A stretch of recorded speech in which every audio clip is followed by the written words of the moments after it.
1922 সনে মিশর থেকে প্রকাশিত একটি কিতাব, বইটির নাম হলো সুবুল আশা। এই সুবুল আশা কিতাবে লেখা হয়েছে যে রাজধানী শহর দিল্লিতে, তখনকার দিল্লি তো আর কত বড় ছিল, এই দিল্লি শহরে 1000 মাদ্রাসা ছিল। 1000 মাদ্রাসা দিল্লি শহরে ছিল। এবং প্রফেসর মার্ক মিলস, একজন ঐতিহাসিক, তিনি বলেন যে বাংলা অঞ্চলে 80,000 মাদ্রাসা ছিল। এত ব্যাপক দ্বীনি শিক্ষা ব্যবস্থার একটা জোয়ার জয়জয়কার এই উপমহাদেশে মুসলমানদের সময়ে ছিল। কিন্তু যখন ব্রিটিশরা এই দেশের স্বাধীনতাকে কেড়ে নিল 1757 সনের 23শে জুন, সেই আম্র কাননে নবাব সিরাজউদ্দৌলার যখন পতন হয়, তখন থেকে এই দেশের মুসলমানদের ভাগ্যে দুর্দিন নেমে আসতে শুরু করে। আস্তে আস্তে বিভিন্ন অঞ্চল তারা দখল করতে থাকে। এই দখল করতে করতে একটা সময়ে তারা মুসলমানদের যে ওয়াকফ সম্পত্তিগুলি ছিল, এগুলো জায়গির সম্পত্তি বলা হয়তো, লাখেরাস, এটা পরিভাষাটা ছিল লাখেরাস সম্পত্তি, যেগুলো ট্যাক্স বিহীন জমি ছিল। এগুলো ধর্মীয় প্রতিষ্ঠান বা শিক্ষা প্রতিষ্ঠান চলার জন্য আয়ের উৎস। লর্ড উইলিয়াম বেন্টিং, সে 1828 সনে একটা রেজুলেশন 3/1828 নামে একটা বিল পাস করেন। এই বিল পাস করে মুসলমানদের ওয়াকফ সম্পত্তি ট্যাক্সবিহীন লাখেরাস যেই জায়গির সম্পত্তিগুলো সব বাজেয়াপ্ত করে রাষ্ট্রীয়করণ করে নিয়ে যায়। মুসলমানদের ধর্মীয় প্রতিষ্ঠানের এই সম্পদগুলো কেড়ে নেওয়ার ফলে মুসলমান তখন ধর্মীয় প্রতিষ্ঠানগুলোর পরিচালনার যে আয়ের উৎস, সেগুলো হারায়। এভাবে হাজার হাজার মাদ্রাসা, শিক্ষা প্রতিষ্ঠান বন্ধ হয়ে যায়। এই লর্ড উইলিয়াম বেন্টিং একটা শিক্ষা কমিশন করে। এই শিক্ষা কমিশনের সভাপতি বানানো হয়েছিল Thomas Babington Macaulay. Thomas Babington Macaulay, তাকে দায়িত্ব দেওয়া হয়েছে যে এই শিক্ষা ব্যবস্থার একটা প্রস্তাবনা পেশ করার জন্য। তিনি 1835 সনে লর্ড উইলিয়াম বেন্টিংয়ের কাছে একটা শিক্ষা প্রস্তাব, এই শিক্ষা কমিশন একটা প্রস্তাব পেশ করে, যে প্রস্তাবের মধ্যে ইংরেজি হবে শিক্ষা ব্যবস্থার একমাত্র মাধ্যম, এই হিসাবে প্রস্তাবনা পেশ করা হয়, পাশ করা হয়। এর আগে এই উপমহাদেশে শিক্ষা ব্যবস্থা ছিল ফার্সিতে, উর্দুতে। এবং এই টমাস বেবিংটন মেকলে, সে বলেছিল যে এই শিক্ষা কমিশনের লক্ষ্য এবং উদ্দেশ্য হলো ভারতীয়রা জন্মগতভাবে, বর্ণ এবং রক্তে সে ভারতীয় থাকবে, কিন্তু চিন্তা চেতনায়, মন ও মস্তিষ্কে সে হবে একজন ইউরোপিয়ান ইংরেজ, ইউরোপিয়ান খ্রিস্টান।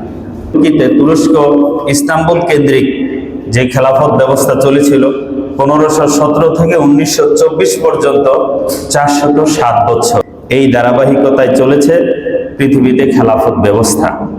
এরপরে আমাদের এই উপমহাদেশের দিকে যদি আমরা তাকাই, এখানে মোগলদের আমলে ছিল সুলতানি আমল। এই সুলতানি আমল 320 বছর চলেছে, 1206 থেকে 1526। বাদশাহ বাবর কাবুল থেকে এসে দিল্লির মসনদ দখল করার আগ পর্যন্ত এখানে 320 বছর সুলতানি আমল চলেছে। সুলতান বুরি, সুলতান তগলক, কুতুবউদ্দিন আইবেক, যিনি প্রথম সুলতান ছিলেন দিল্লির, এভাবে শাসন ব্যবস্থা চলেছে। তারপরে মোগলরা এই দিল্লির সাম্রাজ্যের ক্ষমতা দখল করেছে। 1526-এ বাদশাহ বাবর প্রথম দিল্লির মসনদ দখল করে। সর্বশেষ 1803 পর্যন্ত 279 বছর মোগলদের সাম্রাজ্য চলে। এই সময়ে উপমহাদেশে দ্বীনি শিক্ষা ব্যবস্থাটা ছিল মসজিদ কেন্দ্রিক, এবং শিক্ষা ব্যবস্থাটাই ছিল ধর্মকেন্দ্রিক। প্রত্যেক ধর্মের উপাসনালয়, সেই উপাসনালয় কেন্দ্রিক শিক্ষা ব্যবস্থা ছিল। সেই সময় মুসলমানদের শিক্ষা ব্যবস্থার এত সোনালী যুগ ছিল যে ঘরে ঘরে আলিম ছিল। 1922 সনে মিশর থেকে প্রকাশিত একটি কিতাব, বইটির নাম হলো সুবুল আশা। এই সুবুল আশা কিতাবে লেখা হয়েছে যে রাজধানী শহর দিল্লিতে, তখনকার দিল্লি তো আর কত বড় ছিল, এই দিল্লি শহরে 1000 মাদ্রাসা ছিল। 1000 মাদ্রাসা দিল্লি শহরে ছিল। এবং প্রফেসর মার্ক মিলস, একজন ঐতিহাসিক, তিনি বলেন যে বাংলা অঞ্চলে 80,000 মাদ্রাসা ছিল। এত ব্যাপক দ্বীনি শিক্ষা ব্যবস্থার একটা জোয়ার জয় জয়কার এই উপমহাদেশে মুসলমানদের সময়ে ছিল। কিন্তু যখন ব্রিটিশরা এই দেশের স্বাধীনতাকে কেড়ে নিল 1757 সনের 23শে জুন, সেই আম্র কাননে নবাব সিরাজউদ্দৌলার যখন পতন হয়, তখন থেকে এই দেশের মুসলমানদের ভাগ্যে দুর্দিন নেমে আসতে শুরু করে। আস্তে আস্তে বিভিন্ন অঞ্চল তারা দখল করতে থাকে। এই দখল করতে করতে একটা সময়ে তারা মুসলমানদের যে ওয়াকফ সম্পত্তিগুলি ছিল, এগুলো জায়গির সম্পত্তি বলা হয়তো, লাখেরাস, এটা পরিভাষাটা ছিল লাখেরাস সম্পত্তি, যেগুলো ট্যাক্স বিহীন জমি ছিল। এগুলো ধর্মীয় প্রতিষ্ঠান বা শিক্ষা প্রতিষ্ঠান চলার জন্য আয়ের উৎস। লর্ড উইলিয়াম বেন্টিং সে 1828 সনে একটা রেজুলেশন 3/1828 নামে একটা বিল পাশ করেন।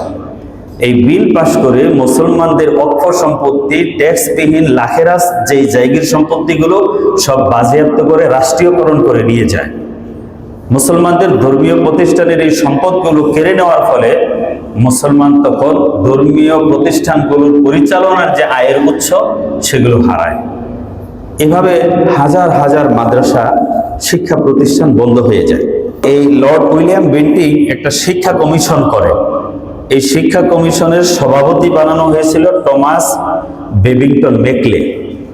টমাস বেবিংটন মেকলে তাকে দায়িত্ব দেওয়া হয়েছে যে এই শিক্ষা ব্যবস্থার একটা প্রস্তাবনা পেশ করার জন্য।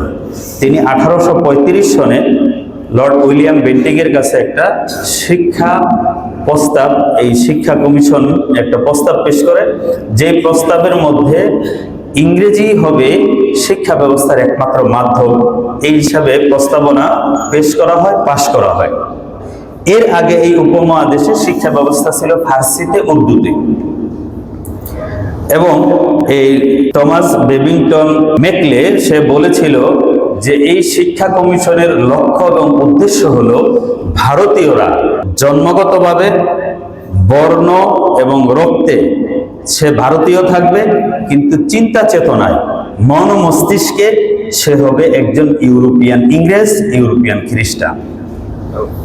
শিক্ষা ব্যবস্থার উদ্দেশ্য সে সুস্পষ্টভাবে ডিক্লেয়ার করেছে যে এই শিক্ষা ব্যবস্থার লক্ষ্য হলো ভারতীয়রা জন্মগতভাবে ভারতীয়, রক্ত বর্ণে ভারতীয়, কিন্তু চিন্তা চেতনায় হবে ইউরোপিয়ান, চিন্তা চেতনায় হবে খ্রিস্টান। সেই কঠিন সময়ে ওলামায়ে কেরাম মুসলমানদের জন্য ইংরেজি শিক্ষা নিষেধ বা হারাম ঘোষণা করেছিলেন। যেহেতু যেই শিক্ষার উদ্দেশ্য একজন মানুষকে তার পরিচয় থেকে মুছে ফেলা, পরিচয় থেকে ছিনিয়ে নেওয়া, সেই শিক্ষা গ্রহণ করা মুসলমানদের জন্য উচিত হবে না, সমীচীন হবে না। এইভাবে করতে করতে আস্তে আস্তে একটা সময়ে এই উপমহাদেশের শিক্ষা ব্যবস্থা দখল করে নেয় এবং বিভিন্ন জায়গা থেকে আস্তে আস্তে এই দেশটাকেও গ্রাস করে নেয়। ওই সময় বাদশাহ আলমগীরের পরে তার ছেলেরা বাহাদুর, 1, 2 এরা ছিল নামে মাত্র রাজা। নামে মাত্র রাজার কাছ থেকে ইস্ট ইন্ডিয়া কোম্পানি তারা এইভাবে একটা ফরমান জারি করে নেয় যে সাম্রাজ্য সম্রাটের হুকুম চলবে কোম্পানির, সাম্রাজ্য সম্রাটের কিন্তু রাজত্ব চলবে, হুকুম চলবে কোম্পানির। এই ফরমান যখন জারি করে নেয়, ওই সময় শাহ আব্দুল আজিজ মুহাদ্দিসে দেহলভী রহমতুল্লাহ আলাই 1803 সনে দ্বিধাহীন কণ্ঠে সুস্পষ্টভাবে ঘোষণা করেছেন ভারতবর্ষ এখন দারুল হারব। দারুল হরব কাকে বলা হয়? ওই রাষ্ট্র যে রাষ্ট্র কাফের অধ্যুষিত শত্রু কবলিত রাষ্ট্র। এই রাষ্ট্রকে স্বাধীন করা, মুক্ত করা, এই রাষ্ট্রের স্বাধীনতার জন্য জিহাদ করা প্রত্যেক মুসলমানের এখন ফরজে আইন হয়ে গেছে। এই ঘোষণা দাবানল হয়ে পুরা উপমহাদেশে ছড়িয়ে পড়ল।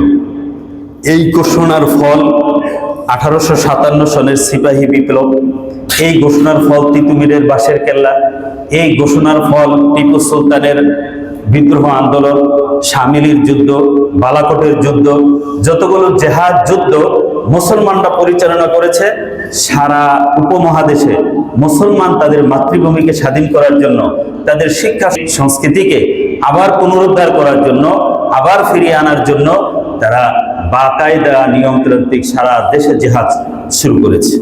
এই যে আমাদের অঞ্চলে ফরায়েজি আন্দোলন, হাজী শরীয়তুল্লাহ ফরাজি আন্দোলন, এইভাবে ফকির মজনুসার ফকির আন্দোলন, এই যতগুলো বিচ্ছিন্ন আন্দোলন হয়েছে সকল আন্দোলনে ছিল ওই ফতুয়ার প্রতিক্রিয়া এবং ওই ফতুয়ার বাস্তবায়ন।